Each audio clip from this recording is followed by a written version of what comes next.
Hello friends, जय सियाराम बधाने स्वागत है फरी एक मस्त मजाना नवा व्लॉगમાં। કાકી બાપુની પુણ્યતિથિ જે 3 દિવસનો હવન છે અને સરસ મજાનો મેળો ભરાયો છે। તો હાલો આપણે ત્યાં જઈને કાકી બાપુના દર્શન કરશું અને મેળો પણ જોઈશું। તો અહીંયાથી થોડુંક અંદર થાય છે, હાલીને જવું પડે, જઈએ અને ત્યાં જઈને મળીએ પાછળ। हेलो फ्रेंड्स, काकी बापूना धामમાં પહોંચી ગયા છીએ અને અહીંયાથી હવે કાકી બાપુના દર્શન કરવા જવાનું છે। અહીંયા મેળો છે, હવે આ બાજુ મેળો છે અહીંયા બધો, અને અહીંયા જે ગેટ છે આ ગેટથી આપણે એન્ટર થવાનું છે। તો બાપાના દર્શન પહેલાં કરી લઈએ, દર્શન કરીને પછી આપણે બધી આંટા મારશું। તો ફ્રેન્ડ્સ, આ છે બાપાની સમાધિ મંદિર છે।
છે ને રામ ઝરૂખો છે અને અહીંયા હવન છે, યજ્ઞકુંડી છે।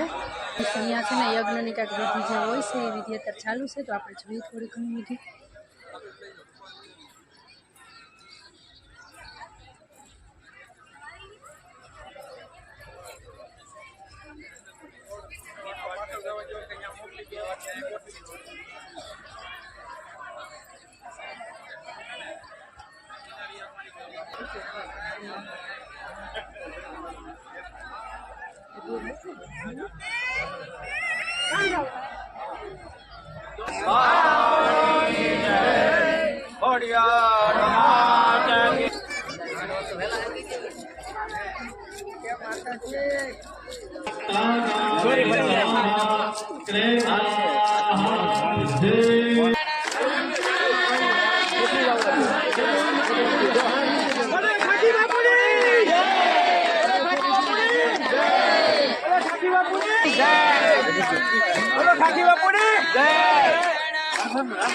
આકડાથી અગ્નિ દેવતાને તો પ્રગટાવી દીધા છે અને હવે આપણે બીજી અહીંયા જે વ્યવસ્થા છે ને એ પણ જોઈએ। હા, અહીંયા પાણીની વ્યવસ્થા છે, તો અહીંયા ચાની વ્યવસ્થા છે જેન્ટ્સ લોકો માટે અને અહીંયા લેડીઝ લોકો માટે।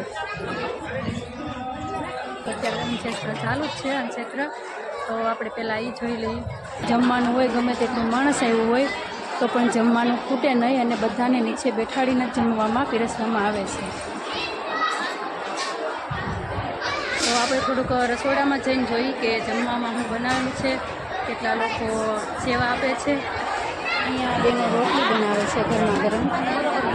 આખો વિભાગ જે ઠેઠુડી છે એમાં બધે રોટલી બનાવવામાં આવે. તો આપણે જે બેનો રોટલી બનાવતા રોટલી વિભાગ તો આપણે જોયો છે અને હવે આપણે જવાનું છે શાકભાજીનો વિભાગ. તો અહીંયા છે ને સરસ મજાની શાકભાજી સુધારવામાં આવે છે. તો કેવી સલાડ ને બધી વસ્તુ તૈયાર થાય છે જમવા માટેની. તો આપણે એ પહેલાં જોઈએ.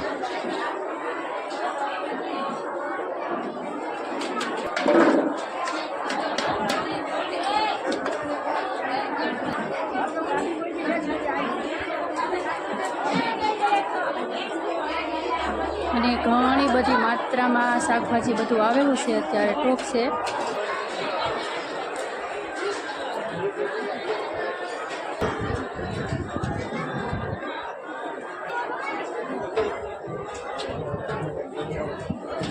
તો આ બધું છે ને શાકભાજી બધું છે. અહીંયા મોટા બોરા ને બોરા બટાકાના બધા.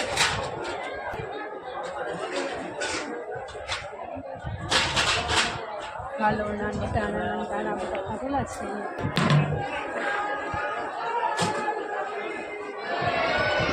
ચોખા બનવાનું ચાલુ છે.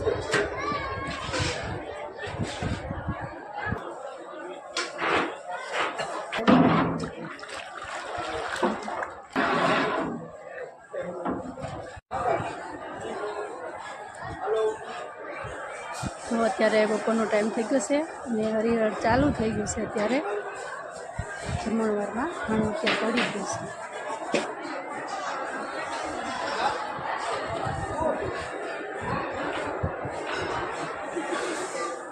તો ફ્રેન્ડ્સ ને અહીંયા થોડું ઘણું કામ પણ ચાલુ છે. બેનો સેવા કરે છે અને રસોઈ બનાવવા માટે વસ્તુ જે ઘટે તો એને લેવાનું છે. એટલે તાત્કાલિક કામ ચાલુ જ છે. બધું કામ કરે જ છે બેનો. તો અત્યારે ઘણું કામ હાલે છે.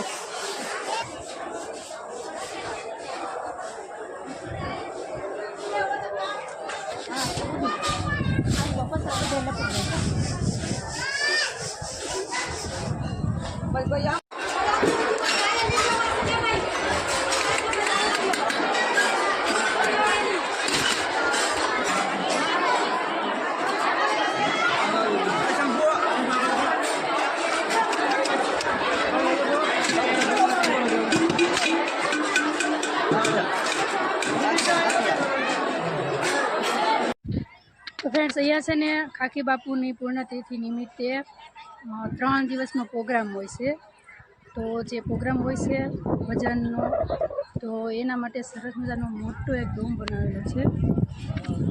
એક સાથે ઘણા બધા લોકો પ્રોગ્રામની મોજ માણી શકે એના માટે સરસ મજાનો મોટો એક ડોમ બનાવેલો છે.